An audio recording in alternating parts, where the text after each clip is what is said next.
Article 31C 25வது சட்டத்திருத்தம் மூலியமாக 1971 அறிமுகப்படுத்துகிறாங்க. எதுக்கு அப்படின்னா 39B மற்றும் 39C ஆர்டிக்கல் கீழே கொண்டு வர சட்டங்கள் வந்து அடிப்படை உரிமைகளை மீறுற மாதிரி இருந்தால் கூட, அதாவது ஆர்டிக்கல் 14 மற்றும் 19 உள்ள அடிப்படை உரிமைகளை மீறுற மாதிரி இருந்தால் கூட செல்லுபடி ஆகும் அப்படின்ட்டும் அப்புறம் நீதிமன்றம் வந்து மறு ஆய்வு செய்ய முடியாதுன்னு கொண்டு வந்திருந்தாங்க.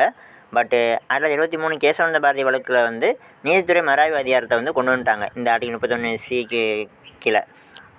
ஓகேவா? அப்புறம் 1980 மினரல் மென்ஸ் வழக்கு வந்து இதோட விரிவான நோக்கத்தை நீக்கிச்சு. என்ன விரிவான நோக்கம் அப்படின்னா, டிபிஎஸ்பியோட மொத்த ஆர்டிக்கலுக்கு இது பாதுகாப்பு கொடுத்துச்சு. 39B மற்றும் சிக்கு கொடுத்தது மட்டும் இல்லாமல் மொத்தத்துக்குமே கொடுக்க ஆரம்பிச்சது 42வது சட்டத்திட்டம் மூலியமாக. அதை வந்து மினரல் மென்ஸ் வழக்கில் வந்து நீக்கிட்டாங்க. அப்புறமா இந்த ஆர்டிக்கல் 31C வந்து காம்பன்சேஷன் இழப்பீடுன்ற வார்த்தைக்கு பதிலாக அமௌண்ட் தொகைன்ற வார்த்தை வந்து கொண்டு வந்துச்சு. ஓகேவா? அப்புறம் ஆர்டிக்கல் 39B என்னென்னு பார்த்தோம்னா, ஈக்குவல் டிஸ்ட்ரிபியூஷன் ஆஃப் ரிசோர்ஸஸ் வந்து எல்லாத்தையுமே சமமாக பகிர்ந்தளிக்கப்படணும்னு சொல்லி கொண்டு வந்தாங்க.